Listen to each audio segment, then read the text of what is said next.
नमस्कार बच्चों, आज मैं आपके सामने आरोह पाठ्य पुस्तक भाग 2 की गद्य खंड में काले मेघा पानी दे नामक पाठ प्रस्तुत करने जा रही हूँ, जो कि धर्मवीर भारती जी द्वारा लिखा गया है। सबसे पहले मैं आपको धर्मवीर भारती जी का परिचय देना चाहूँगी। धर्मवीर भारती का जन्म 1926 में इलाहाबाद उत्तर प्रदेश में हुआ था। आज़ादी के बाद के साहित्यकारों में इनका विशिष्ट स्थान रहा। वे मूल रूप से व्यक्ति स्वातंत्र्य, मानवीय संकट एवं रोमानी चेतना के रचनाकार थे। उनका सर्वाधिक लोकप्रिय उपन्यास था वह था गुनाहों का देवता, जो कि भावप्रवण प्रेम कथा के रूप में विख्यात है। अन्य काव्य रचनाएं उनकी कनुप्रिया, सात गीत वर्ष, ठंडा लोहा, कहानी संग्रह में बंद गली का आखिरी मकान, उपन्यास सूरज का सातवां घोड़ा, गुनाहों का देवता। निबंध संग्रह में है कहनी अनकहनी, ठेले पर हिमालय। धर्मवीर भारती पद्मश्री, व्यास सम्मान एवं साहित्य के कई अन्य राष्ट्रीय पुरस्कार से सम्मानित किए जा चुके हैं। इस पाठ के काले मेघा पानी दे जो पाठ है, इसके रूपरेखा के बारे में आपको मैं बताने जा रही हूँ कि इस पाठ में धर्मवीर भारती जी ने लोक में प्रचलित विश्वास तथा विज्ञान के द्वंद्व को चित्रित किया है। इस पाठ में लेखक और उसकी जीजी हैं, जो क्रमशः विज्ञान और विश्वास के प्रतीक हैं। जीजी क्या करती है? विश्वास का प्रतीक मानी जाती है, और लेखक अपने विज्ञान के आधार पर बातें करता है। लेखक विज्ञान को मानने वाला है, लेकिन समाज के रीति रिवाजों को भी महत्व देता है। लेखक का मानना है कि जिन चुनौतियों का हल विज्ञान नहीं निकाल पाता, उसका हल भी समाज ढूंढने का प्रयास करता रहता है। प्रस्तुत जो संस्मरण है, लेखक का मानना है कि विज्ञान का अपना तर्क है और विश्वास की अपनी सामर्थ्य।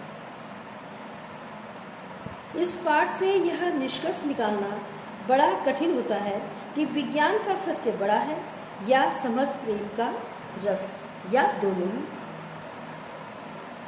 प्रस्तुत पाठ को आगे बढ़ाते हुए मैं बताती हूँ कि इस पाठ में क्या है।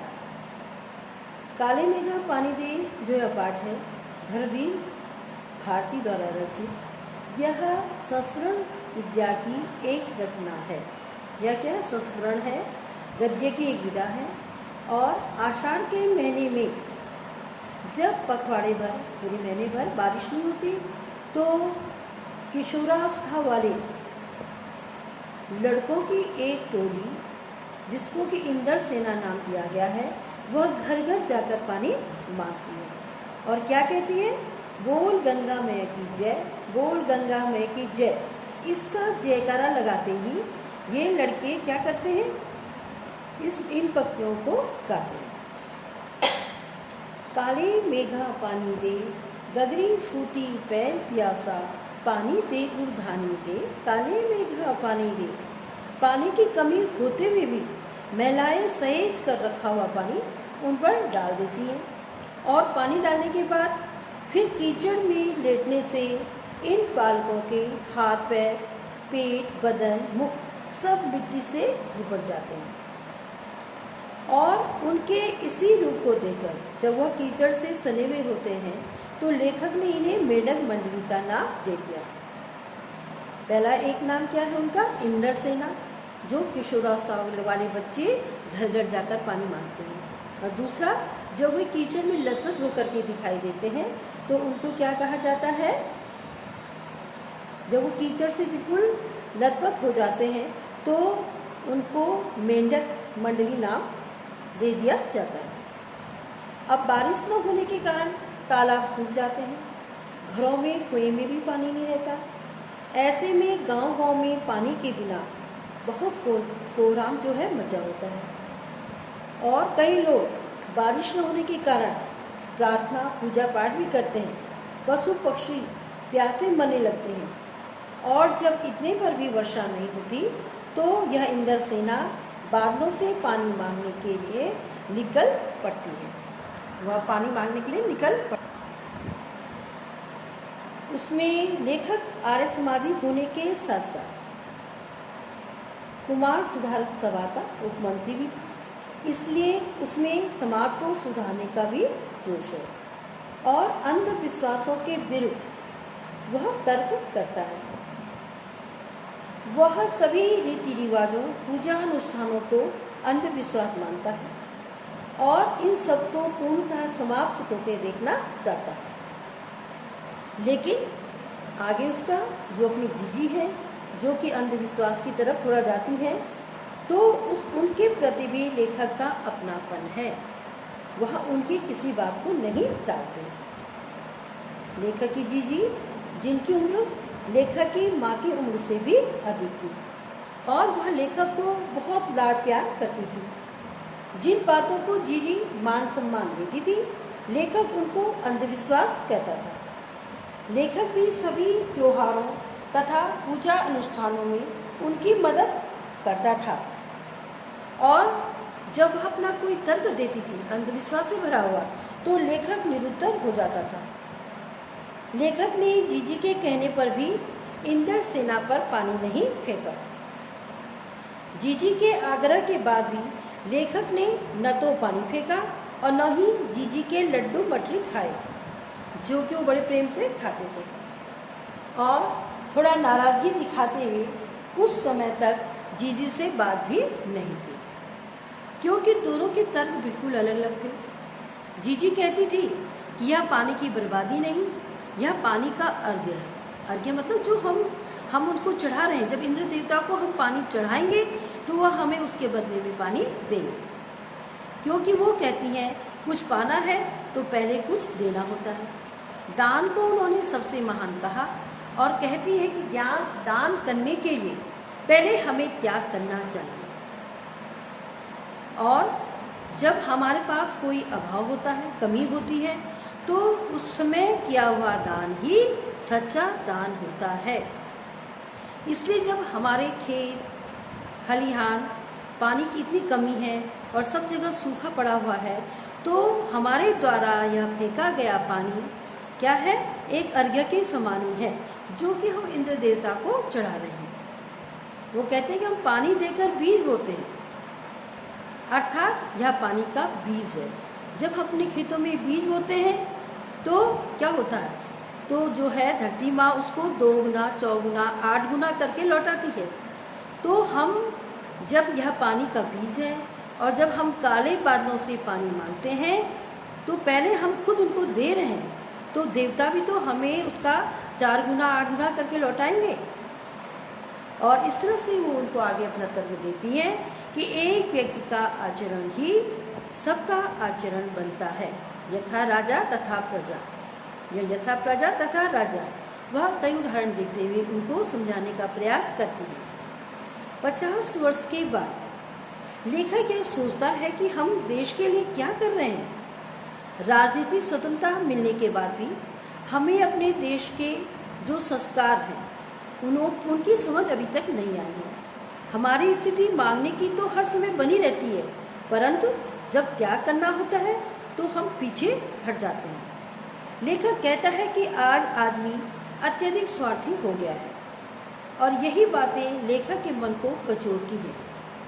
कहते हैं हम चारों ओर फैल रहे भ्रष्टाचार को लेकर बातें करते रहते हैं, लेकिन कभी यह नहीं देखते कि हम भी तो कहीं भ्रष्टाचार के शिकार नहीं बन रहे हैं। यदि हम सोचें तो एक स्तर पर हम सभी स्वयं को उसी भ्रष्टाचार का अंग बना हुआ पाते हैं। काले मेघा दल के दल उमड़ते हैं, कई बादल आते हैं और पानी झमाझम बरसता है, परंतु गगरी फूटी की फूटी है, बैल प्यासे के प्यासे ही रह जाते हैं। तो लेखक सोचता है कि यह स्थिति कब बदलेगी, और इन्हीं सब प्रश्नों से लेखक अपने को घिरा हुआ पाता है। बच्चों आगे मैं थोड़ा इस पाठ्य पुस्तक के प्रश्नोत्तर आपके सामने रख रही हूँ। पहला प्रश्न इसमें यह है कि लोगों ने लड़कों की टोली को मेंढक मंडली का नाम किस आधार पर दिया? यह टोली अपने आप को इंद्र सेना कहकर क्यों बुलाती थी? अब देखिए, मैंने पहले बताया इंद्र सेना, इंद्र कौन है? हमारे पानी के देवता, हम मानते हैं उनको। तो इंद्र सेना या मेंढक मंडली है तो ये दोनों एक ही, और ये दोनों नाम लड़कों की टोली के लिए प्रचलित है जो घर घर जाकर पानी की मांग देते हैं। और ये दोनों नाम एक दूसरे के विपरीत भी हैं, क्योंकि जो लोग उनके नग्न स्वरूप एकदम रंग धड़ंग वह सबके सामने आते हैं और शरीर उनकी उछल कूद, उनका शोर शराबा और उनके कारण जो गली में होने वाला कीचड़ हो जाता है, तो वह लोग उनको मेंढक मंडली के नाम से पुकारते थे। ये मेंढक मंडली कहाँ से आ गई? और जब यह टोली अनावृष्टि दूर करने के लिए द्वार द्वार पर पानी मांगने जाती, तो उनका तर्क था कि वे इंद्र से पानी मांग रहे हैं। वे इंद्र को जब पानी का अर्घ्य देंगे तभी तो वह प्रसन्न होकर वर्षा करेंगे। इस कारण टोली अपने आप को इंद्र सेना कहकर पुकारती थी। दूसरा है, जीजी ने इंद्र सेना पर पानी फेंके जाने को किस तरह सही कराया? जीजी का तर्क था, मैंने बताया कि जीजी का तर्क यह है कि हमें इंद्र सेना को पानी देना चाहिए। तो जीजी के अनुसार इंद्र सेना पर पानी फेंका जाना इसीलिए सही है क्योंकि उनका कहना है कि मनुष्य जो चीज पाना चाहता है हमें पहले उसे देना भी पड़ता है, और इसी कारण उन्होंने दान के महत्व को बताया और कहा कि दूसरों के कल्याण के लिए जो दिया गया दान होता है वही अच्छा फल देता है और वह सच्चा त्याग भी कहलाता है। क्योंकि आप किसी वस्तु का दान कर रहे हो और उस व्यक्ति के पास वह वस्तु अधिक मात्रा में है तो वह दान नहीं कहलाएगी, या हमारे पास कोई अत्यधिक मात्रा में सामान है और हम उसी वस्तु का दान कर रहे हैं जो हमारे पास अधिक मात्रा में है, तो वह देना जो है दान देना नहीं हुआ। इसलिए अभाव जिसका हो उसी का दान सच्चा दान कहलाता है। पानी की कमी है तो पानी का दान करना वह इंद्र देवता को अर्घ्य चढ़ाने के समान है। तीसरा है, पानी दे गुड़ धानी दे, मेघों से पानी के साथ साथ गुड़ धानी की मांग क्यों की जा रही है? अब देखिए, इंद्र सेना बादलों से पहले पानी मांगती है और बाद में गुड़ धानी। पानी दे गुड़ धानी दे, काले मेघा पानी दे। तो गेहूं या चने को भूनकर उसे पिघले हुए गुड़ में मिलाकर गुड़ धानी बनाई जाती है, गुड़ और धानी। तो वर्षा होगी तभी गेहूं, चने, ईख आदि की बुआई होगी और इन सब के पैदा होने पर ही गुड़ धानी बनेगी। इसीलिए वो पुकार के क्या कहते हैं? पानी दे गुड़ धानी दे। जब पानी होगा और खेतों में ये फसलें उगेंगी तो तभी तो गुड़ धानी बनेगी। दूसरा यहाँ पर गुड़ धानी एक तरफ से भोजन का प्रतीक है। बादलों से भोजन मांगा जा रहा है और मनुष्य की मूल आवश्यकताओं में हवा के बाद जल और अन्न का स्थान होता है, और अन्य अर्थ में गुड़ धानी का प्रसन्नता से भी अर्थ लिया जा सकता है। अब आगे प्रश्न है, गगरी फूटी बैल प्यासा, इंद्र सेने का इस खेल गीत में बैलों के प्यासा रहने की बात क्यों मुखरित हुई है? ये मतलब बैल कैसे प्यासे हैं, या गगरी फूटी बैल प्यासा से लेखक क्या कहना चाहता है? तो वर्षा, पानी, बैल, भोजन सबका पारस्परिक संबंध है। वर्षा से जब पानी मिलता है तो बैल पानी पीकर खेतों पर जाते हैं, उसके बाद फसल उगेगी और तभी सभी को भोजन मिलेगा। जब ग्रीष्म ऋतु की असहनीय लू में सभी जीव जंतु और पेड़ पौधे व्याकुल हो जाते हैं तो बैल भी प्यासे ही रह जाते हैं, और इन बैलों के कारण ही खेतों में अन्न उगता है। इसी कारण वर्षा के अभाव में सारी खेती के नष्ट होने का खतरा पैदा हो जाता है। इसलिए इंद्रसेना के इस खेल गीत में बैलों की प्यास की बात मुखरित हुई है, बैलों की प्यास की बात भी कही गई है। और लोग इंद्र को भेंट करने के लिए पानी देंगे, तभी इंद्र भगवान प्रसन्न होंगे, और इंद्र भगवान के प्रसन्न होने पर ही बैलों की प्यास बुझेगी। बैलों की प्यास तभी बुझेगी और तभी तो खेती संभव होगी और लोगों को अन्न प्राप्त होगा। जब खेतों में बुआई होगी, बीज बोया जाएगा, पानी गिरेगा, तभी जो है फसल पैदा होगी और लोगों को अन्न प्राप्त होगा। अब आगे प्रश्न है, इंद्रसेना सबसे पहले गंगा मैया की जय क्यों बोलती है? नदियों का भारतीय सामाजिक सांस्कृतिक परिवेश में क्या महत्व है? देखो, जब इंद्रसेना घर घर जाकर के पानी मांगती है और सबसे पहले बोलती है गंगा मैया की जय, तो इसके दो कारण हैं। पहला है, गंगा मैया को हमारे भारतीय जनजीवन में विशेष आदर सम्मान प्राप्त है और प्रत्येक शुभ कार्य करने से पहले गंगा मैया का स्मरण किया जाता है। गंगा क्या है? दूसरा, गंगा पवित्र जल का भंडार है और इंद्रसेना के सदस्य इंद्र से भी जल बरसाने की प्रार्थना करते हैं। काले मेघा पानी दे,